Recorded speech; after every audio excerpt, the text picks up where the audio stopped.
Please subscribe, like and share this video. Thank you for your support. To U.S. Code Chapter 20, Emergency Powers to Eliminate Budget Deficits. To U.S. Code Subchapter I, Elimination of Deficits in Excess of Maximum Deficit Amount.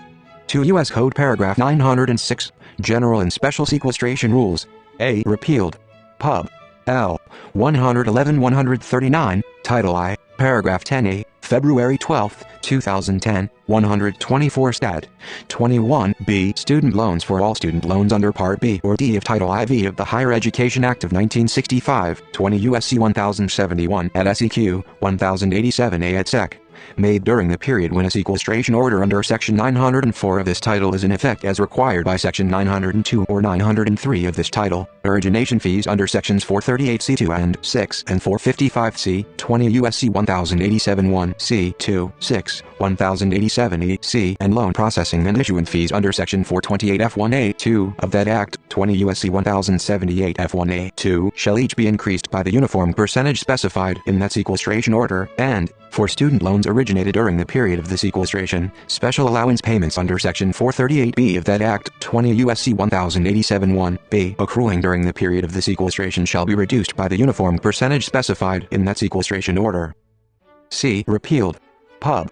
L. 111-139, Title I, Paragraph 10C, February 12, 2010, 124 Stat.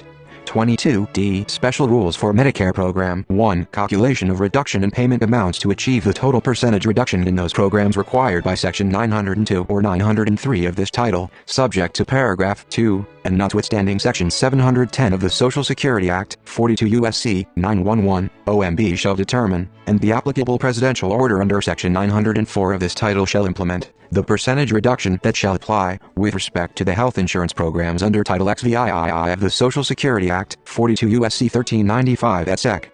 A. In the case of Parts A and B of such title, 42 U.S.C. 1395C at SEQ, 1395J et sec.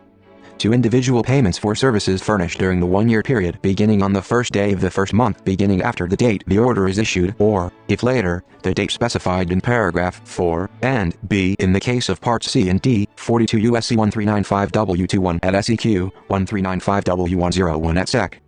To monthly payments under contracts under such parts for the same one-year period, such that the reduction made in payments under that order shall achieve the required total percentage reduction in those payments for that period.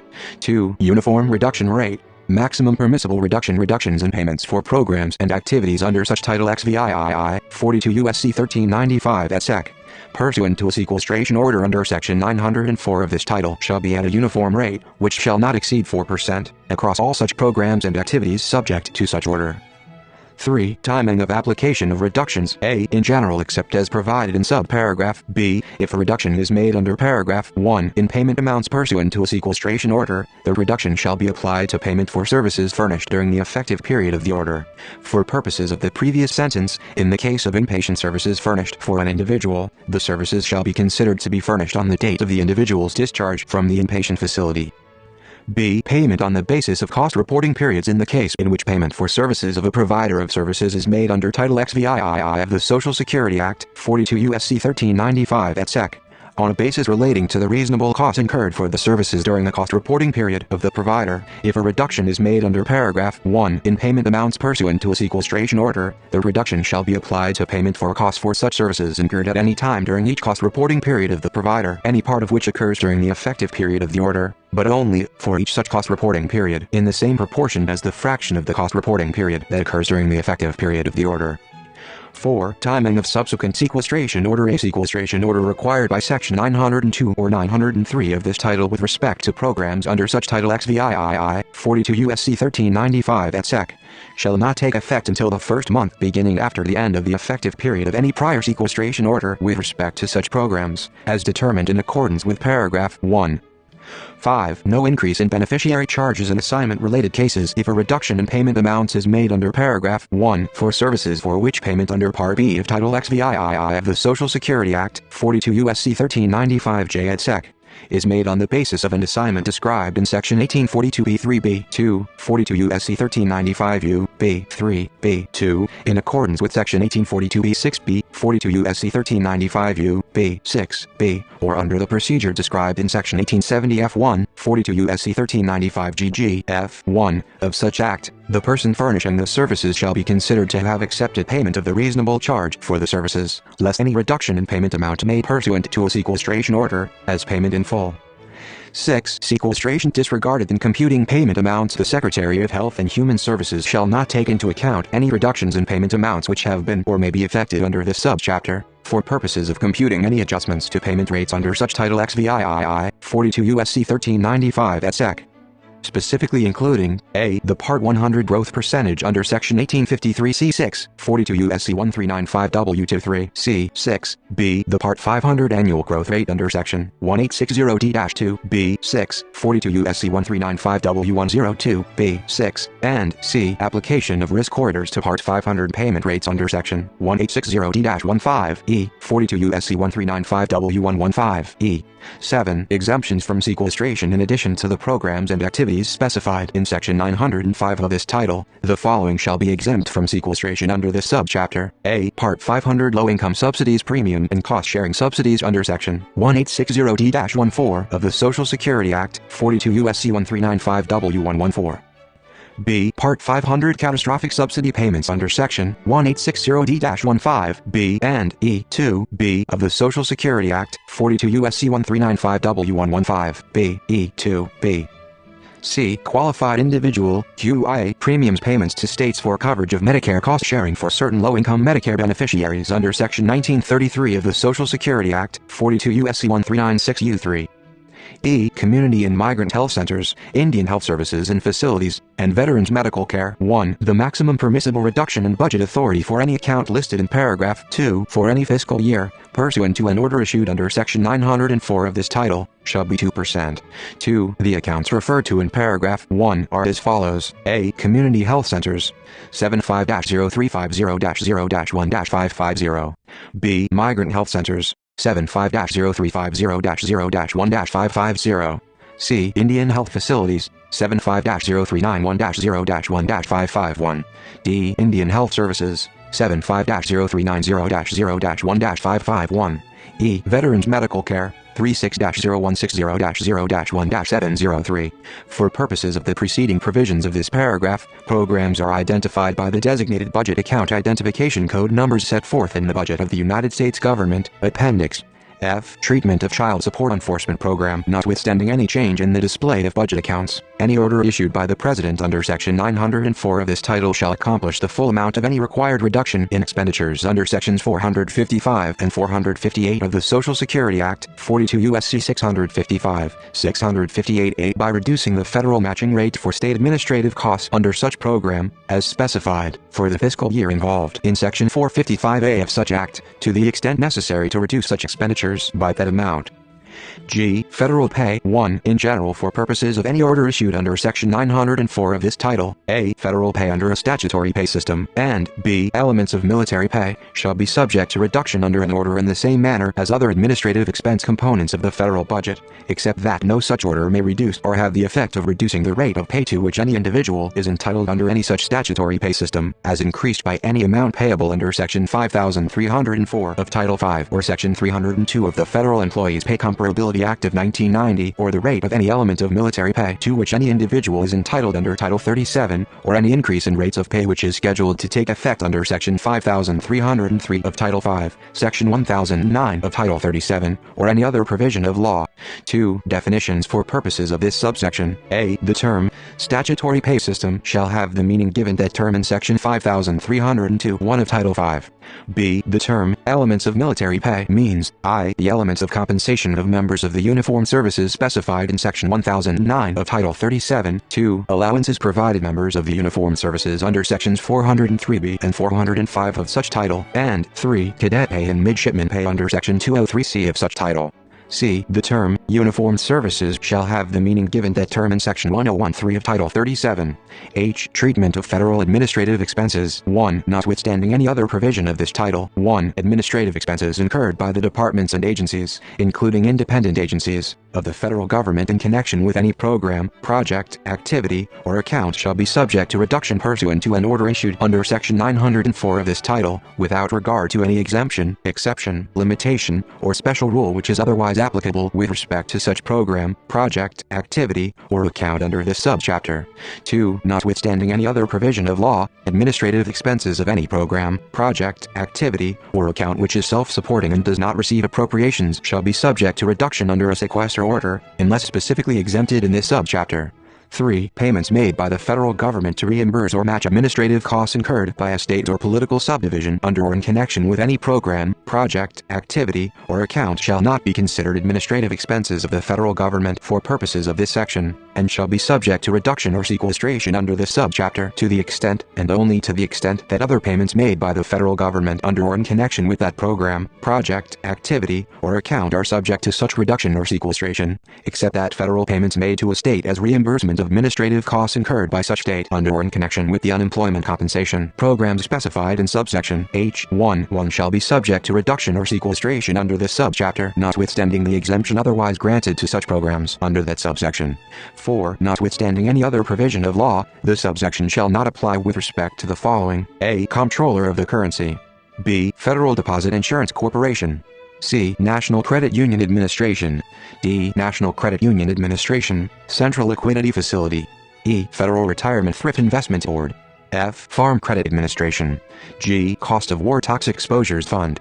I. Treatment of payments and advances made with respect to unemployment compensation programs. 1. For purposes of Section 904 of this title, A. Any amount paid as regular unemployment compensation by a state from its account in the Unemployment Trust Fund, established by Section 904A of the Social Security Act, 42 U.S.C. 1104A. B. Any advance made to a state from the Federal Unemployment Account, established by Section 904G of such Act, 42 U.S.C. 1104G, under Title XII of such Act, 42 U.S.C. 1321 et seq. And any advance appropriated to the Federal Unemployment Account pursuant to Section 1203 of such Act, 42 U.S.C. 1323, c. Any payment made from the Federal Employees Compensation Account, as established under Section 909 of such Act, 42 U.S.C. 1109, for the purpose of carrying out Chapter 85 of Title V, and funds appropriated or transferred to or otherwise deposited in such account, and d. Any payment made from the Railroad Unemployment Insurance Account, established by Section 10 of the Railroad Unemployment Insurance Act, 45 U.S.C. 360, for the purpose of carrying out the Railroad Unemployment Insurance Act, 45 U.S.C. 351 et seq. And funds appropriated or transferred to or otherwise deposited in such account, shall not be subject to reduction. 2. A state may reduce each weekly benefit payment made under the Federal State Extended Unemployment Compensation Act of 1970 for any week of unemployment occurring during any period with respect to which payments are reduced under an order issued under Section 904 of this title by a percentage not to exceed the percentage by which the federal payment to the state under Section 204 of such act is to be reduced for such week as a result of such order. B. A reduction by a state in accordance with subparagraph A shall not be considered as a failure to fulfill the requirements of Section 3304A11 of Title 26. J. Commodity Credit Corporation. 1. Powers and authorities of the Commodity Credit Corporation. This Title I shall not restrict the Commodity Credit Corporation in the discharge of its authority and responsibility as a corporation to buy and sell commodities in world trade, to use the proceeds as a revolving fund to meet other obligations, and otherwise operate as a corporation, the purpose for which it was created.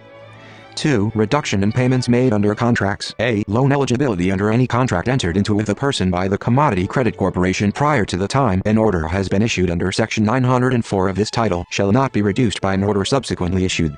Subject to subparagraph B, after an order is issued under such section for a fiscal year, any cash payments for loans or loan deficiencies made by the Commodity Credit Corporation shall be subject to reduction under the order.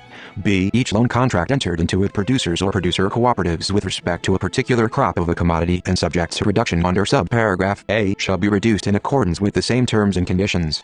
If some, but not all, contracts applicable to a crop of a commodity have been entered into prior to the issuance of an order under Section 904 of this title, the order shall provide that the necessary reduction in payments under contracts applicable to the commodity be uniformly applied to all contracts for the next succeeding crop of the commodity, under the authority provided in paragraph 3.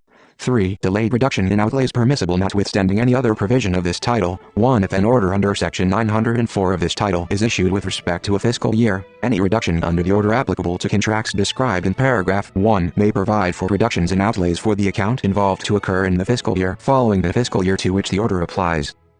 4. Uniform percentage rate of reduction and other limitations. All reductions described in paragraph 2 which are required to be made in connection with an order issued under section 904 of this title with respect to a fiscal year shall be made so as to ensure that outlays for each program, project, activity, or account involved are reduced by a percentage rate that is uniform for all such programs, projects, activities, and accounts, and may not be made so as to achieve a percentage rate of reduction in any such item exceeding the rate specified in the order. 5. Dairy program notwithstanding any other provision of this subsection, as the sole means of achieving any reduction in outlays under the milk price support program, the Secretary of Agriculture shall provide for a reduction to be made in the price received by producers for all milk produced in the United States and marketed by producers for commercial use. That price reduction, measured in cents per hundredweight of milk marketed, shall occur under section 1446D2A of Title VII, shall begin on the day any sequestration order is issued under section 904 of this title, and shall not exceed the aggregate amount of the reduction in outlays under the milk price support program that otherwise would have been achieved by reducing payments for the purchase of milk or the products of milk under this subsection during the applicable fiscal year. 6. Certain authority not to be limited. Nothing in this joint resolution shall limit or reduce, in any way, any appropriation that provides the Commodity Credit Corporation with budget authority to cover the corporation's net realized losses.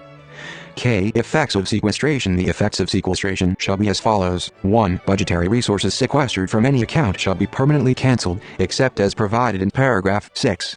2. Except as otherwise provided, the same percentage sequestration shall apply to all programs, projects, and activities within a budget account, with programs, projects, and activities as delineated in the Appropriation Act or accompanying report for the relevant fiscal year covering that account, or for accounts not included in Appropriation Acts, as delineated in the most recently submitted President's budget. 3. Administrative regulations or similar actions implementing a sequestration shall be made within 120 days of the sequestration order. To the extent that formula allocations differ at different levels of budgetary resources within an account, program, project, or activity, the sequestration shall be interpreted as producing a lower total appropriation, with the remaining amount of the appropriation being obligated in a manner consistent with program allocation formulas in substantive law. 4. Except as otherwise provided, obligations in sequestered accounts shall be reduced only in the fiscal year in which a sequester occurs. 5. If an automatic spending increase is sequestered, the increase in the applicable index that was disregarded as a result of that sequestration shall not be taken into account in any subsequent fiscal year. 6. Budgetary resources sequestered in revolving, trust, and special fund accounts and offsetting collections sequestered in appropriation accounts shall not be available for obligation during the fiscal year in which the sequestration occurs, but shall be available in subsequent years to the extent otherwise provided in law. 2 U.S. Code Paragraph 907, the baseline. A. In general, for any budget year, the baseline refers to a projection of current year levels of new budget authority, outlays, revenues, and the surplus or deficit into the budget year and the out years based on laws enacted through the applicable date. B. Direct spending and receipts for the budget year and each out year. The baseline shall be calculated using the following assumptions. 1. In general, laws providing or creating direct spending and receipts are assumed to operate in the manner specified in those laws for each such year, and funding for entitlement authority is assumed to be adequate to make all payments required by those laws. 2. Exceptions. A. No program established by law enacted on or before August 5, 1997, with estimated current year outlays greater than $50 million shall be assumed to expire in the budget year or the out years. The scoring of new programs with estimated outlays greater than $50 million a year shall be based on scoring by the Committees on Budget or OMB, as applicable. OMB, CBO, and the Budget Committee shall consult on the scoring of such programs where there are differences between CBO and OMB. 2. On the expiration of the suspension of a provision of law that is suspended under Section 7301 of Title VII and that authorizes a program with estimated fiscal year outlays that are greater than $50 million, for purposes of Clause I, the program shall be assumed to continue to operate in the same manner as the program operated immediately before the expiration of the suspension. B. The increase for veterans' compensation for a fiscal year is assumed to be the same as that required by law for veterans' pensions unless otherwise provided by law enacted in that session. C. Excise taxes dedicated to a trust fund, if expiring, are assumed to be extended at current rates. D. If any law expires before the budget year or any out year, then any program with estimated current year outlays greater than $50 million that operates under that law shall be assumed to continue to operate under that law as in effect immediately before its expiration. 3. Hospital Insurance Trust Fund. Notwithstanding any other provision of law, the receipts and disbursements of the Hospital Insurance Trust Fund shall be included in all calculations required by this Act. C. Discretionary appropriations for the budget year and each out year. The baseline shall be calculated using the following assumptions regarding all amounts other than those covered by subsection B. 1. Inflation of current year appropriations. Budgetary resources other than unobligated balances shall be at the level provided for the budget year and full year appropriation X. If for any account a full year appropriation has not yet been enacted, budgetary resources other than unobligated balances shall be at the level available in the current year, adjusted sequentially and cumulatively for expiring housing contracts as specified in paragraph 2, for social insurance administrative expenses as specified in paragraph 3, to offset pay absorption and for pay annualization as specified in paragraph 4, for inflation as specified in paragraph 5, and to account for changes required by law in the level of agency payments for personnel benefits other than pay. 2. Expiring housing contracts. New budget authority to renew expiring multi-year subsidized housing contracts shall be adjusted to reflect the difference in the number of such contracts that are scheduled to expire in that fiscal year and the number expiring in the current year, with the per-contract renewal cost equal to the average current year cost of renewal contracts.